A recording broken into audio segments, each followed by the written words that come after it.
அனைவருக்கும் வணக்கம். இன்றைக்கான கேள்வி என்னன்னா, ஒரு வயதானவர்கள் தன் மகனையோ மகளையோ சார்ந்து இருக்கக்கூடிய தாய் தந்தையர்கள் சார்ந்துதான் இருக்கணும். ஏன்னா ரொம்ப வயசாயிடுச்சு, அவங்கள பார்க்கறதுக்கு ஒரு ஆள், அதனால அவங்க டிபெண்ட் ஆகி இருக்கிறாங்க. அந்த சார்ந்து இருக்கக்கூடிய அந்த மகனும் மகளோ ஆன்மீக சாதகர்கள். ஆனால் அந்த தாய் தந்தையருக்கோ ஆன்மீகத்தை பிடிக்காமல் ஆன்மீக சாதனை முழுமையாக தடுக்கிறார்கள், செய்ய விடாமல் அதை எதிர்க்கிறார்கள், தடுக்கிறார்கள், இடைஞ்சலாக இருக்கிறார்கள். இந்த மாதிரி சூழலில் அந்த ஆன்மீக சாதனை என்ன செய்ய வேண்டும்?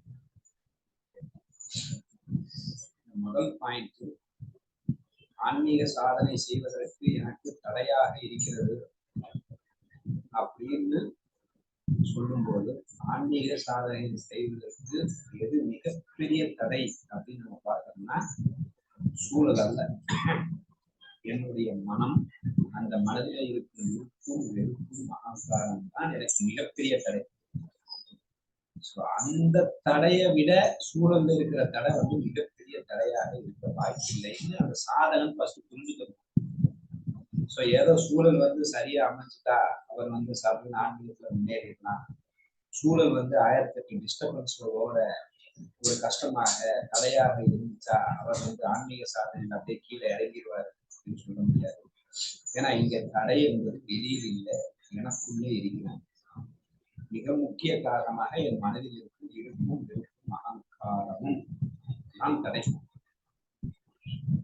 அந்த அதை புரிஞ்சுக்கிட்டோம்னா இந்த சூழலினால் அப்படின்னு சொல்லிட்டு அந்த கம்ப்ளைண்ட் பண்றதை விட்டுருவார்.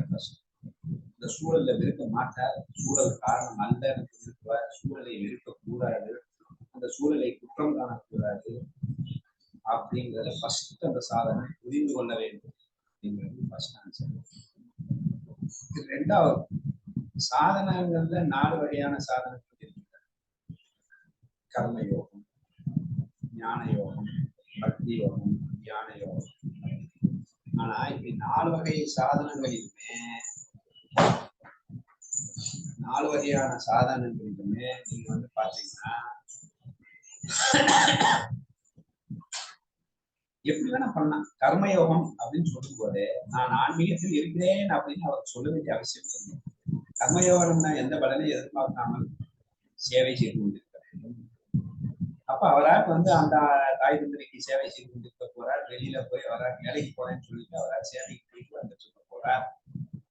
நான் ஆன்மீகத்தில் இருக்கிறேன் அப்படின்னு காட்டிக்கொள்ள வேண்டிய அவசியம் இல்லவே இல்லை. கர்மயோகம் அவங்களுக்கு பிடிக்கிறாங்கன்னா ஓகே, அதை நான் செய்கிறேன், அதுல ஒரு பெருமையான ஆன்மீக சாதகம் அப்படின்னு சொல்லி காட்டிக்கொண்ட என்ன பண்ண போறோம். அப்ப நம்ம மனம்தான் தடை, மனதுக்கு தடைக்கு கர்மயோகம் என்பது சேவை செய்ய வேண்டும். அப்ப சூழலுக்கு சேவை செய்வதற்கு அருமையான வாய்ப்பு. ஏன்னா நமக்கு டிபெண்ட் ஆகி வந்திருக்காங்க, நம்ம கர்மா அங்க இருக்கு, சூப்பரா அங்க சேவையை செய்து நம்ம கர்மாவை படிச்சோம்னா சூப்பரா இருக்காங்க. ரெண்டாவது, ஞான யோகம். ஞான யோகம்னா அனைத்தையும் தனதாக பார்ப்பது. அப்ப தனதாக பார்க்கும்போது எனக்குள்ளே இருக்கிற மனம் எனக்கு தடையாக இருக்கிறது, எனக்கு உடம்பு தடையாக இருக்கலாம், எனக்கு உடம்புல வியாதிகள் மூலியமாக ஒரு தடையாக இருக்கலாம். ஆனா அது நான் பார்க்கும்போது அது எதாக இருக்கும் வேற அப்படிங்கும் போதுதான் எங்கேயாவது வெட்டி விடலாமா அப்படின்னு யோசிக்கலாம்.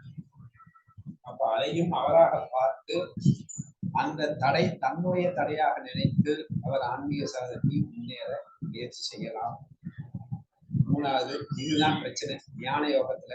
ஆன்மீக சாதனை ஸ்டார்டிங் ஸ்டேஜ்ல நான் தியானம் பண்ணா வர மாட்டேங்கிறேன் அப்படின்னு சொல்லும்போது அவர் ஒன்ஸ் அகெயின் அங்க நான் ஆன்மீகவாதின்னு சொல்ல வேண்டிய அவசியம் இல்லை. 24 மணி நேரம் அவரை பார்க்க வேண்டிய அவசியம்னா ஒரு ரூம்குள்ள போற, ரூம் கூட்டிக்கிட்டு எனக்கு வேலை இருக்குமா அப்படின்னு சொல்லிட்டு தியானம் பண்ணிட்டு வந்துடலாம்.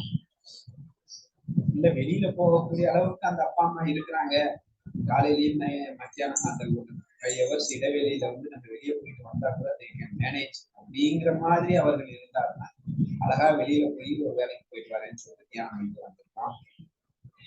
நான் சொல்றதெல்லாம் அந்த விதி காட்டக்கூடாதுதான். அடுத்து பக்தி யோகம் சொல்ல வேண்டியதே இல்லை. இந்த பக்தி யோகமும் கர்ம யோகமும் எதையும் தொட்ட வேண்டாம்.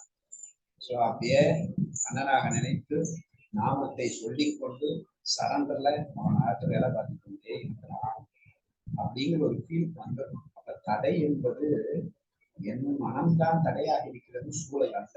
அப்ப என் மனதை நான் ஆல்டர்னேட்டிவ் யோசிச்சுட்டு அவர்களுக்கு எப்படி சேவையும் செய்ய வேண்டும், என்னுடைய ஆன்மீக தேவையும் பூர்த்தி செய்ய வேண்டும் அப்படிங்கிறத ஈஸியா பேலன்ஸ் பண்ணலாம். சூழல் தடை அல்ல, மனம்தான் தடை என்று தெளிவாக தெரிந்தார். ஆனா நம்ம என்ன பண்ணுவோம், சூழலை குற்றம் சொல்லிட்டோம்னா என்னைக்குமே ஆன்மீக சாதனை முன்னேற முடியாது அப்படிங்கிறது 2வது ஆன்சர். 3வது மிக முக்கிய ஆன்சர் இது.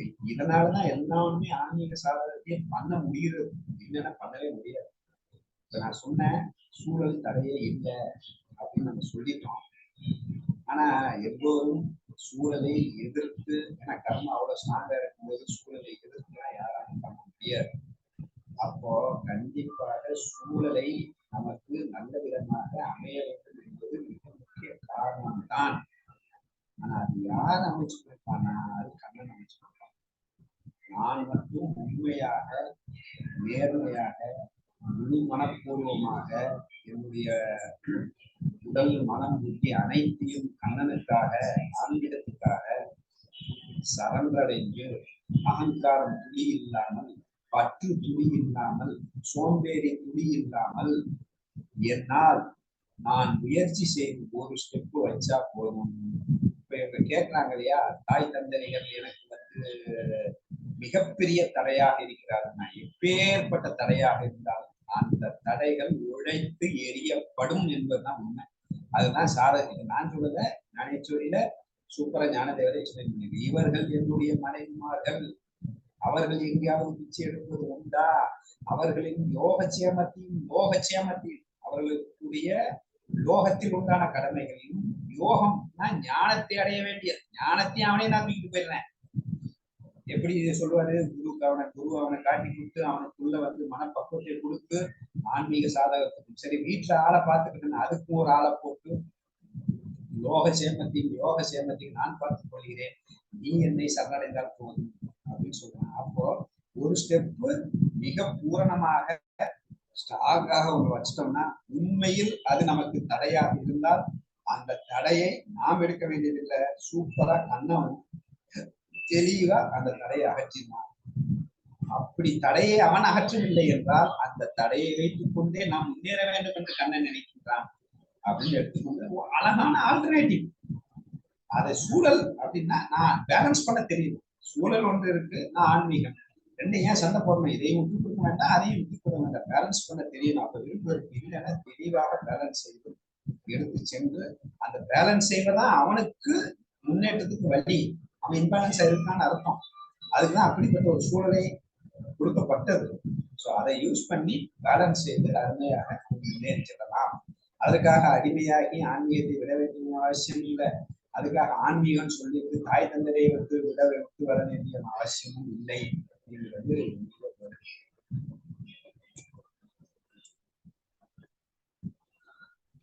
வினோதினி, நீ தான் ஸ்டாப் பண்ணும். ஓகேண்ணா, நீ ஸ்டாப் பண்ணிடு. ஓகே.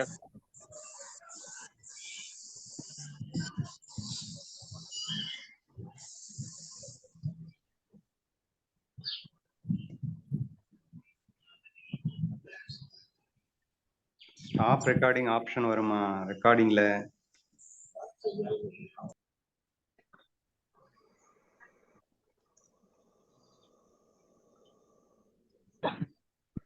தெரியலையா? தெரியலையேண்ணா. திருப்பி என்னையே ஹோஸ்டா மாத்து. இந்த வர ஸ்டாப் ரெக்கார்டிங் அமைக்கிது.